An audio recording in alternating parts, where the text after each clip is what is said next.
Hello friends, मेरे cartoon video देखने के लिए आप मेरे चैनल को सब्सक्राइब कर लो और बेल आइकन प्रेस कर दो। मैं ऐसे तगड़ा तगड़ा कार्टून वीडियो आपके लिए लेके।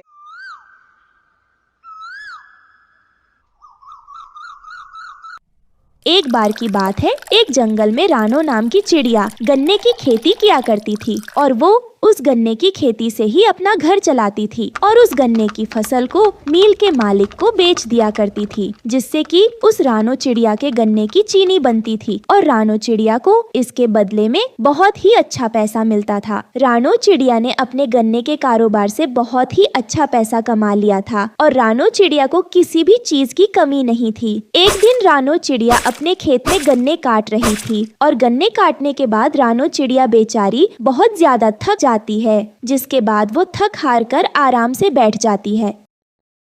आज पता नहीं क्यों इतनी जल्दी थक गई। रोज तो मैं बहुत सारे गन्ने काट दिया करती थी, लेकिन आज थकान महसूस हो रही है।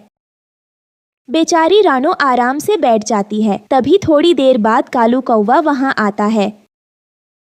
अरे बहन रानो चिड़िया, मुझे कुछ पैसे उधार दे दो। मुझे बहुत ज्यादा जरूरत है पैसों की। मुझे किसी काम से बाहर जाना है, इसलिए मैं तुम्हारे पास आया हूँ। मैं जल्दी ही तुम्हारे सारे पैसे तुम्हें वापस कर दूंगा।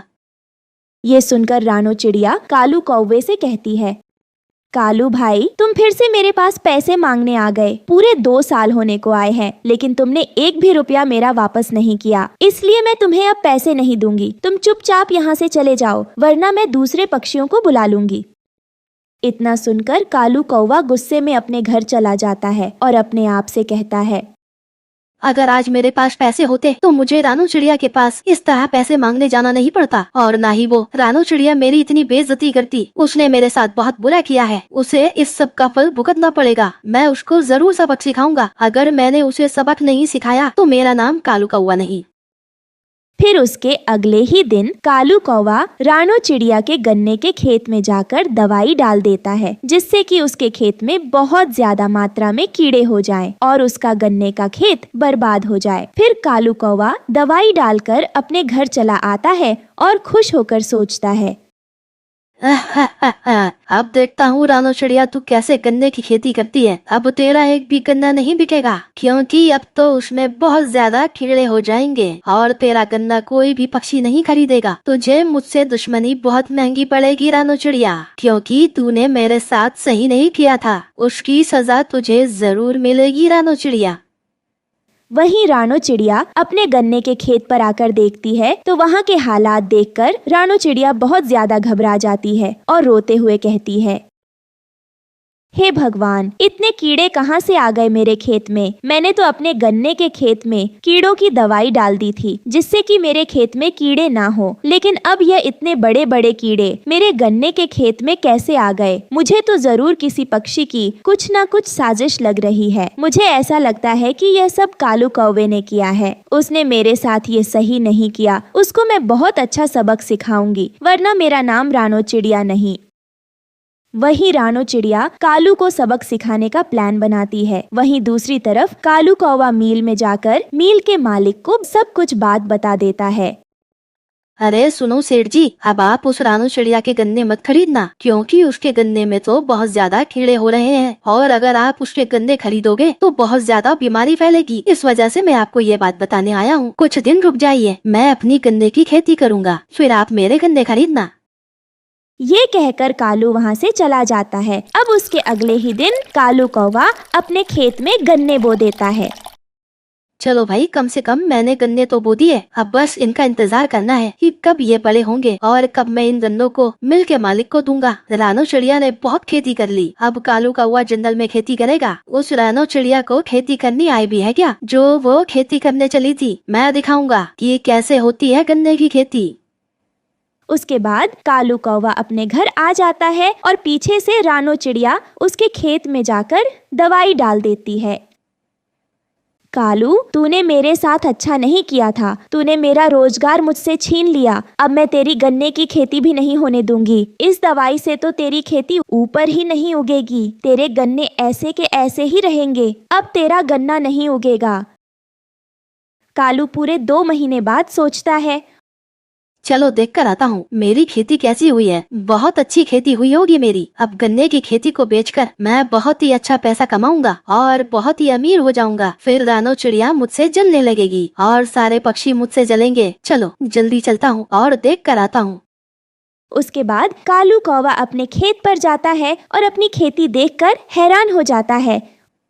अरे ये कैसे हुआ? मैं तो सोच रहा था बहुत ही अच्छी खेती होगी, लेकिन इसमें तो कुछ भी नहीं हुआ। ये हुआ कैसे है? मैंने तो सब कुछ सही तरीके से किया था, अच्छे तरीके से गन्ना भी उगाया था, लेकिन फिर भी खेती नहीं हुई। जरूर इसमें किसी ने दवाई डाली है, लेकिन ऐसा करेगा कौन? मुझसे तो सभी पक्षी बहुत डरते हैं। हाँ, याद आया, जरूर रानो चिड़िया ने दवाई डाली होगी। मैं अभी जाकर उसको सुधार कराता हूँ।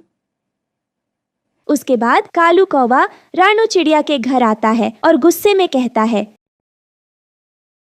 रानो चिड़िया, तूने मेरे साथ अच्छा नहीं किया। तूने मेरी फसल में दवाई डाल दी, जिसकी वजह से मेरी फसल बड़ी हुई नहीं। तूने मेरे साथ ऐसा क्यों किया? बोल रानो। तुम्हारी वजह से मेरा बहुत नुकसान हुआ था। अब इसीलिए मैंने तुम्हें सबक सिखाने के लिए तुम्हारी फसल में दवाई डाल दी। अगर तुम मेरी फसल में दवाई नहीं डालते और ना ही इतना सब कुछ होता। जब तुमने मेरे गन्ने के खेत में दवाई डाली तो मैंने भी तुम्हारे खेत में दवाई डाल दी, इसलिए हिसाब बराबर। अब चुपचाप यहाँ से चले जाओ, वरना बहुत बुरा हो जाएगा। ये सब सुनकर कालू कौवा मुंह लटकाए हुए वहाँ से चला जाता है और रानो चिड़िया दोबारा से अपने गन्ने की खेती करती है और मील के मालिक को बेचती है और रानो चिड़िया को इसके बदले में अच्छी रकम मिलती है। अब रानो चिड़िया खुशी खुशी अपने गन्ने की खेती करने लगती है। एक जंगल में रानो नाम की एक चिड़िया रहा करती थी और वो चिड़िया बहुत ज्यादा मेहनत करती थी और रानो चिड़िया कालू सेठ के गोदाम पर काम किया करती थी। कालू सेठ के गोदाम पर काम करके उसके घर का खर्चा चला करता था। उसके पास दूसरा कोई काम नहीं था। आज मालिक के घर चलती हूँ और मालिक से कुछ पैसे लेकर आती हूँ। घर का सारा राशन पानी खत्म हो गया है। देखती हूँ मालिक कुछ करती थी। वो हर काम में आलस करता और घोंसले में ही पड़ा रहता। यहाँ तक कि उसके खाने तक का इंतजाम भी रानो चिड़िया को ही करना पड़ता था। बरसात का मौसम चल रहा था। ऐसे में रानो चिड़िया ने 2 अंडे दिए और जी जान से उनकी देखभाल में लग गई। एक दिन टुनटुनी चिड़िया, लाडो चिड़िया और एक कबूतर रानो चिड़िया से मिलने आए। रानो बहन, आप कैसी हो? मैं तो एकदम बढ़िया हूँ। तुम बताओ, तुम कैसे हो? हम लोग भी एकदम बढ़िया हैं। और ये टुन्नू कहाँ पर है? वो देखो, आराम से घोंसले में अंडों के पास बैठे हैं। रानो चिड़िया, हम लोग काफी दिनों के बाद मिले हैं और मौसम भी बहुत अच्छा है। क्यों ना कहीं घूमने चले? हाँ, ये अच्छा आइडिया है। ये कहकर रानो ने टुन्नू से कहा, सुनो, आप भी साथ आ रहे हैं ना? अरे मैं आकर क्या करूँगा? बेफालतू में तुम लोग थकने जा रहे हो।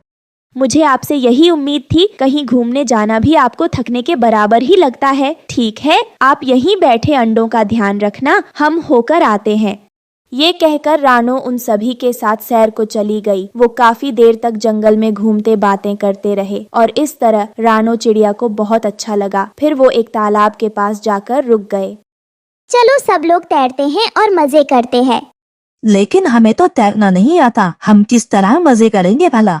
ये सुनकर सबका मन भी तालाब में उतरने का मन किया और वो आपस में कुछ सोचने लगे। तभी रानो चिड़िया की नजर एक पेड़ पर पड़ी जिसके नीचे एक बंदर बैठा हुआ तरबूज खा रहा था। वो तरबूज खाकर वहाँ से चला गया।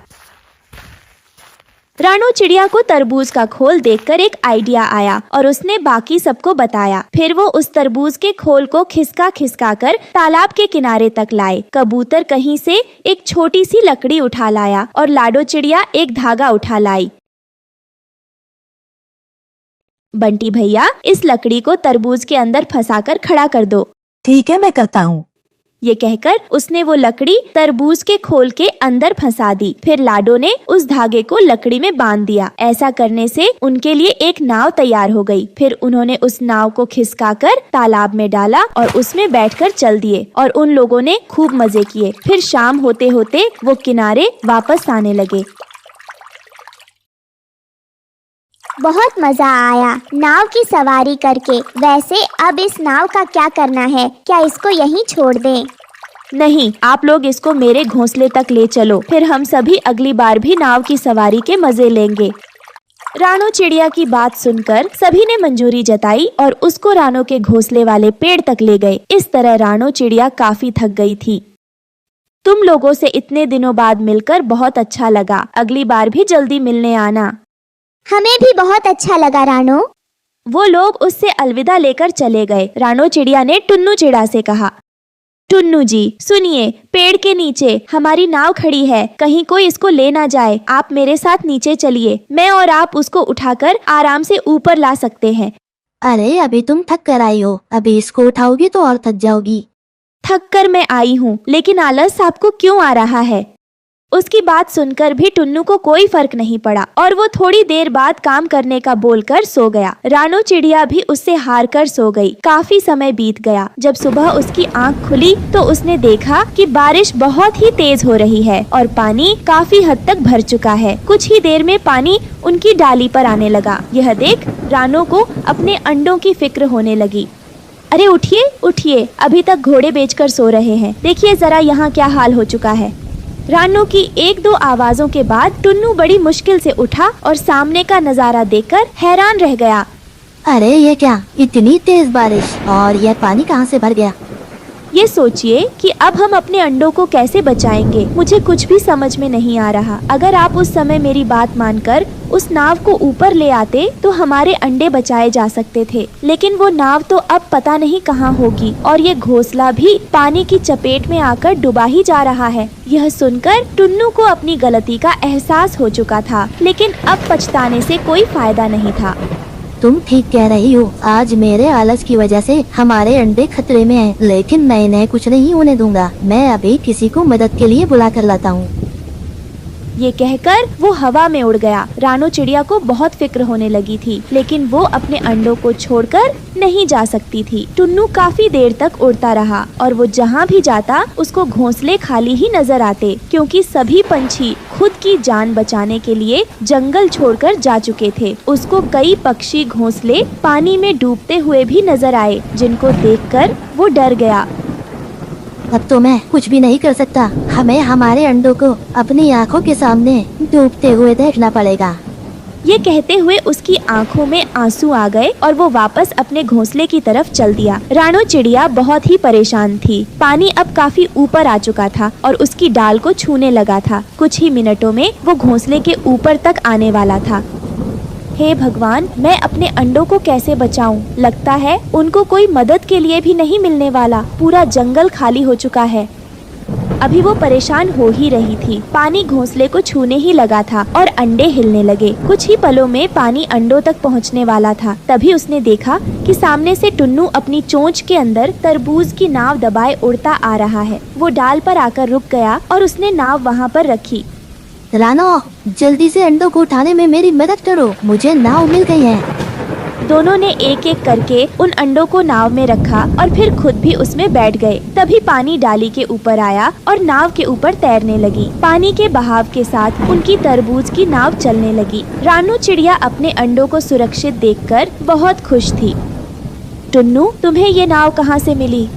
मैंने बहुत ढूंढा पर मदद के लिए कोई नहीं मिल रहा था। तब मुझे अपनी गलती का एहसास हुआ और मैं उदास होकर आने लगा। मुझे रास्ते में ये नाव बहती हुई नजर आई। फिर मैंने बड़ी मुश्किल से इसका पीछा किया और अपनी चोंच में दबाकर बहुत ही मुश्किलों से इसको यहाँ तक लेकर आया। तभी रास्ते में उन्हें कालू, गोरी, बंटी, लाडो दिख जाते हैं। रानो, हमें बचाओ, हम यहाँ हैं। साथियों, जल्दी से नाव पर आ जाओ।